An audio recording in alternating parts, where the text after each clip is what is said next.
morning. Good morning po, sir. Good morning po, sir. Thank you po sa pagpapaunlak sa amin for this interview. Ano po muna yung buong pangalan niyo po and edad? Ang pangalan ko ay Aldwin Malabanan Ilagan. Ang edad ko ay 46 years old na ako. I am FO1 Gilbert Estrellado. I am 28 years old. Maaari niyo po bang ilarawan yung kasalukuyang tungkulin at pangunahing responsibilities niyo po? Ang responsibilities ng bilang barangay ay yung, kasi kami yung frontliner, kami yung unang nakakalap ng problema ng bawat OWA, may bigay namin sa kanila yung pangangailangan. Na marami kasi yung section ng Bureau of Fire ngayon kasi unlike before na parang, di ba, stereotypes ay parang bombero naghihintay lang na sunog.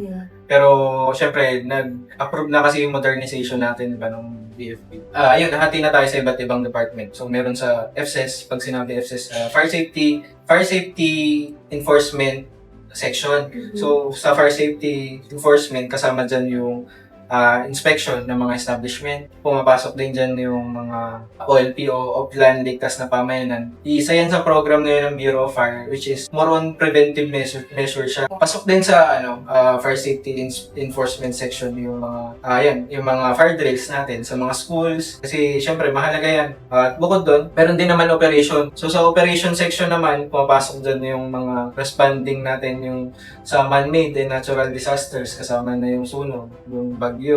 Ano-ano po yung ilang pangunahing programa niyo po or proyekto na kasalukuyang ginagawa? Ngayong kasalukuyang ginagawa namin, pagkakabit ng CCTV. So nag-umpisa na siya ngayon. Libreng gamot na inihatid namin sa kanilang bahay. Kung ano yung mga maintenance nila, vitamins, kung ano-ano pa.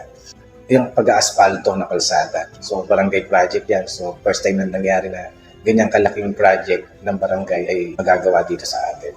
Then ngayon po yung pangangailangan ng HOA, kanilang mga repainting, clean and green, clean up drive, yan yung ginagawa namin ngayon. So far ngayon pa lang yan. Bali, ang pinaka-ini-implement namin ngayon is yung OLP nga. Sa OLP kasi, marami siyang sakop eh. Hindi lang siya yung bahay-bahay. Meron siyang iba't ibang phase. Halimbawa, sa first quarter, lang muna kami, parang orientation ng barangay. After nun, magkakandak na pagbahay-bahay, yung mag-survey.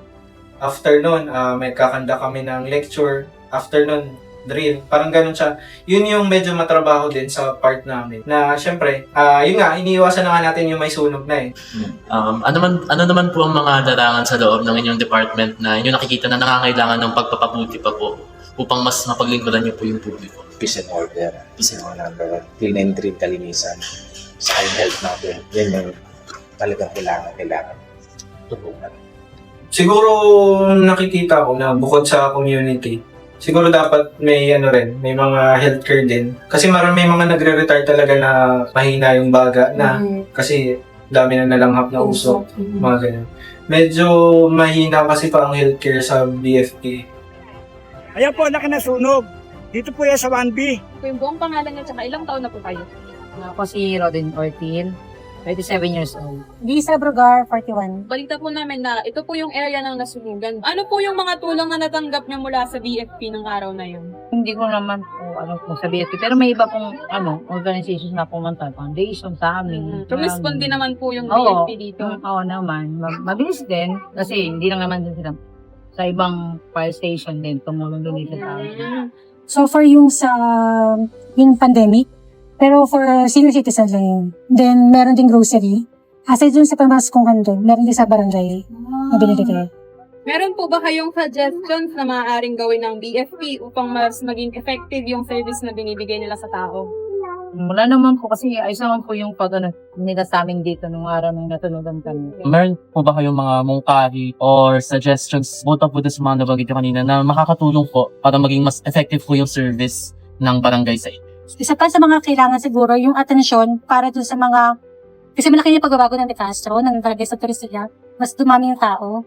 So yung mga barangay tanod, hindi na sila yung nag-iikot. Sa tingin ko, mas kailangan yun kasi may mga, di ba ang alam ko kasi bawal ang may nakatambay na nakahubad, walang t-shirts, so hindi siya nabibigyan ng atensyon. Tapos yung mga noble parking, so kahit pa paano siguro, pabigyan din nila ng atensyon na yung ini-implement ng munisipyo, ng municipality, dapat nangunguna doon yung barangay para masusundan, di ba?